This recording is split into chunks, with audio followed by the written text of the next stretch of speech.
ఢిల్లీలో ఎన్నికల సైరన్ మోగింది. ఏడాది పాటు రాష్ట్రపతి పాలన తర్వాత రాష్ట్ర అసెంబ్లీకి ఎన్నికలు జరిపేందుకు ఎన్నికల సంఘం షెడ్యూల్ ఫిక్స్ చేసింది. 70 అసెంబ్లీ స్థానాలకు వచ్చే నెలలో ఎలక్షన్స్ నిర్వహిస్తున్నట్లు ప్రధాన ఎన్నికల కమిషనర్ సంపత్ అనౌన్స్ చేశారు. ఈ నెల 14న ఎన్నికల నోటిఫికేషన్ విడుదల చేస్తామని, 21 వరకు నామినేషన్లు స్వీకరిస్తామని ప్రకటించారు. 22 వరకు నామినేషన్లు పరిశీలిస్తామన్నారు. నామినేషన్ల ఉపసంహరణకు ఈ నెల 22వ తేదీని చివరి తేదీగా ప్రకటించారు. ఫిబ్రవరి 7న 70 అసెంబ్లీ స్థానాలకు ఎన్నికలు నిర్వహిస్తామని, ఫిబ్రవరి 10వ తేదీన ఫలితాలు విడుదల చేస్తామని తెలిపారు. మొత్తం 17,763 పోలింగ్ కేంద్రాలు ఏర్పాటు చేస్తున్నామన్నారు. ఫిబ్రవరి 15తో ఢిల్లీలో రాష్ట్రపతి పాలన ముగుస్తుందని, ఆలోపే పోలింగ్ ప్రక్రియ పూర్తి చేస్తామని చెప్పారు. We have met today in connection with the general election to the Legislative Assembly of NCT Delhi. You are aware of the dissolution of the erstwhile Legislative Assembly of NCT by presidential order dated 4th November 2014. Legally, the Commission, as per the principle laid down by the Supreme Court of India, the Commission can take 6 months' time for holding next general election. However, since the dissolution order of the President will expire by 15th February 2015, and in order to restore the mandate of the people as expeditiously as possible, Commission has decided to go in for elections where results will be known well before 15th February.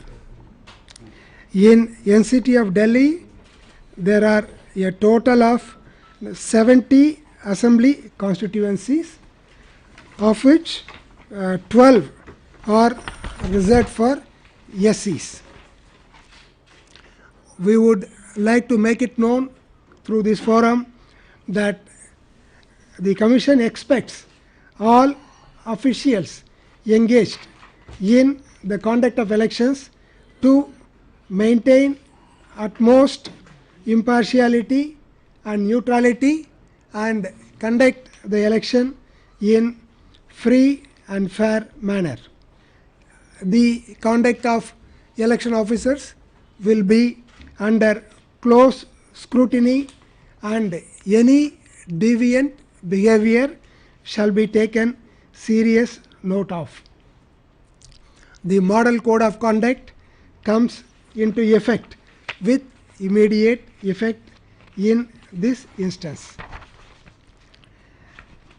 The Commission fixes schedule of election taking all relevant factors like climatic conditions, academic calendars, festivals, prevailing law and order situation, etc.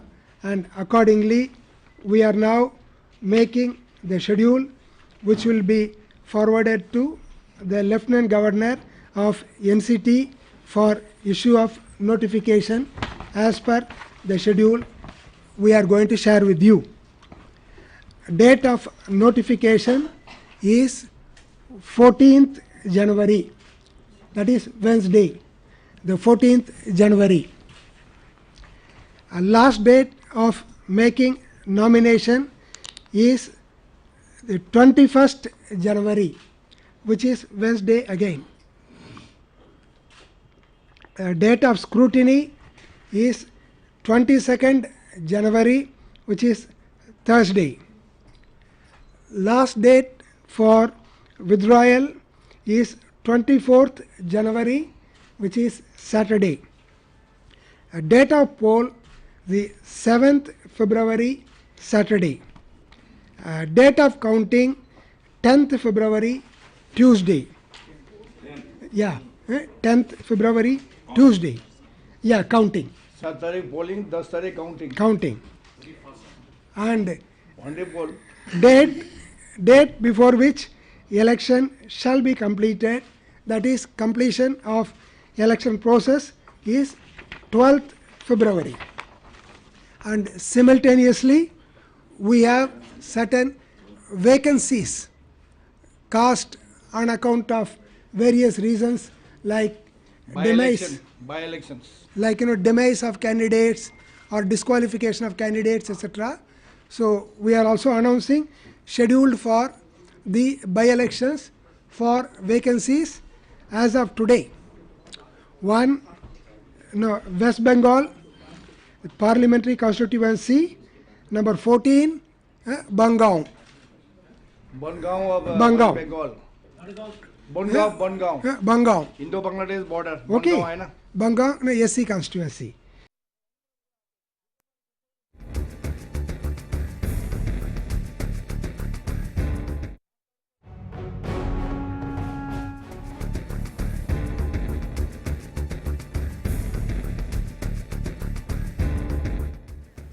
మరోవైపు schedule ప్రకటనతో రాజకీయ పార్టీల్లో కదలిక మొదలైంది. రామ్లీలా మైదానంలో భారీ బహిరంగ సభతో ఇప్పటికే రంగంలోకి దూకిన బీజేపీకి పోటీగా ఆమ్ ఆద్మీ, కాంగ్రెస్లు పొలిటికల్ ప్రిపరేషన్లో స్పీడ్ పెంచాయి.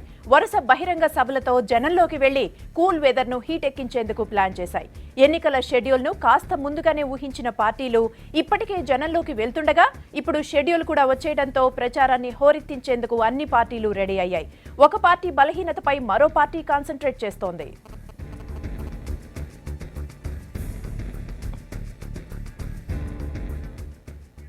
అయితే గత ఎన్నికల్లో బీజేపీ, ఆమ్ ఆద్మీ మధ్య టఫ్ ఫైట్ జరిగింది. 70 సీట్లకు 32 స్థానాలు దక్కించుకున్న బీజేపీ అతిపెద్ద పార్టీగా నిలిచింది. 28 సీట్లు దక్కించుకున్న ఆమ్ ఆద్మీ పార్టీ సెకండ్ ప్లేస్లో, 8 స్థానాల్లో గెలిచి కాంగ్రెస్ థర్డ్ ప్లేస్లో నిలిచాయి. మెజారిటీకి 4 సీట్ల బలం తక్కువైన బీజేపీకి మద్దతిచ్చేందుకు ఆమ్ ఆద్మీ నో చెప్పింది. మరోవైపు ఆప్ను అన్కండిషనల్ సపోర్ట్ ఇచ్చేందుకు కాంగ్రెస్ ముందుకొచ్చింది. ఇదే టైంలో కాంగ్రెస్, ఆమ్ ఆద్మీ ఎమ్మెల్యేలను కొనేందుకు బీజేపీ ట్రై చేస్తోందంటూ పెద్ద ఎత్తున విమర్శలొచ్చాయి.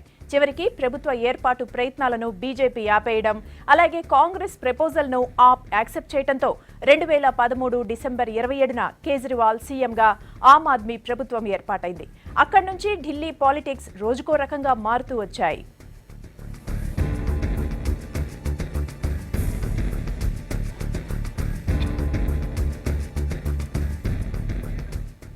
అయితే అధికారంలోకి వచ్చినప్పటి నుంచి సంచలన నిర్ణయాలతో జనంలోకి వెళ్లారు కేజ్రీవాల్. సీఎం అధికారిక నివాసంగా డూప్లెక్స్ హౌస్ కు నో చెప్పడం నుంచి ప్రతి ఇంటికి నెలకు 20,000 లీటర్ల ఫ్రీ వాటర్ స్కీమ్, కరెంటు ఛార్జీల తగ్గింపుతో జనంలో క్రేజ్ పెంచుకున్నారు. కానీ ఆ తర్వాతే అసలు కథ మొదలైంది. జన్ లోక్పాల్ బిల్లును ప్రెస్టీజియస్ గా తీసుకున్న కేజ్రీ సర్కార్ ఎలాగైనా సరే అసెంబ్లీలో ఆ బిల్లును పాస్ చేయించాలని టార్గెట్ గా పెట్టుకుంది. గ్రూప్ డి ఉద్యోగుల నుంచి సీఎం వరకు ఎవరు అవినీతికి పాల్పడ్డా ఈ బిల్లు ప్రకారం గరిష్టంగా లైఫ్ టైం శిక్షను ఫేస్ చేయాల్సి ఉంటుంది. దీంతో ఆ ప్రత్యర్థి పార్టీలు జన్ లోక్పాల్ బిల్లుకు మొదటి నుంచి నో చెప్తూ వచ్చాయి. మరోవైపు జన్ లోక్పాల్ బిల్లును అసెంబ్లీలో ప్రవేశపెట్టాలంటే కేంద్రం పర్మిషన్ మస్ట్ అంటూ న్యాయశాఖ కూడా స్పష్టం చేసింది. కానీ కేజ్రీవాల్ ఇదేం పట్టించుకోకుండా అసెంబ్లీలో బిల్లును ప్రవేశపెట్టారు. కాంగ్రెస్, బీజేపీలు రచ్చ చేయడంతో బిల్లు ప్రవేశపెట్టడంపై స్పీకర్ ఓటింగ్ నిర్వహించారు. దీనికి 70 మంది ఎమ్మెల్యేల్లో 42 మంది వ్యతిరేకంగా ఓటేయడంతో బిల్లును స్పీకర్ అనుమతించలేదు.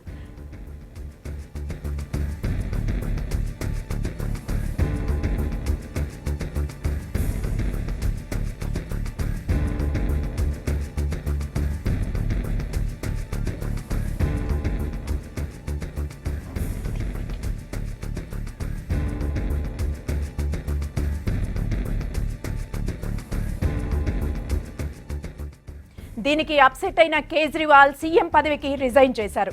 ప్రభుత్వం ఏర్పాటు చేసిన 49 రోజులకే సీఎంగా కేజ్రీవాల్ రిజైన్ చేయడంతో ఢిల్లీలో రాజకీయాలు కన్ఫ్యూజన్లో పడ్డాయి. ఎవరూ ప్రభుత్వం ఏర్పాటు చేసేందుకు ముందుకు రాకపోవడంతో రాష్ట్రపతి పాలన తప్పనిసరైంది. మళ్లీ ఎన్నికలు జరుగుతాయన్న ఊహాగానాలు వినిపించినా హస్తినలో ప్రెసిడెంట్స్ రూల్ మొదలైంది. అప్పటి నుంచి 11 నెలలుగా లెఫ్టినెంట్ గవర్నర్ నజీబ్ జంగ్ ఢిల్లీ మంచి చెడులు చూస్తున్నారు. ఇన్నాళ్లకు ఎన్నికలకు రూట్ క్లియర్ కావడంతో పార్టీలు, నాయకులు రోడ్డెక్కేందుకు రెడీ అయ్యారు. కేంద్రంలో ప్రభుత్వం ఉన్న అడ్వాంటేజ్తో బీజేపీ కాస్త దూకుడుగా ముందుకెళ్తోంది. నమ్ముకున్న ప్రజలను ఆప్ సర్కార్ నట్టేట ముంచిందన్న ప్రచారంతో జనాన్ని ఆకట్టుకునేందుకు ట్రై చేస్తోంది బీజేపీ. మరోవైపు బీజేపీ సర్కార్పై కేజ్రీవాల్ అండ్ కో విమర్శలు ఎక్కుపెడుతోంది.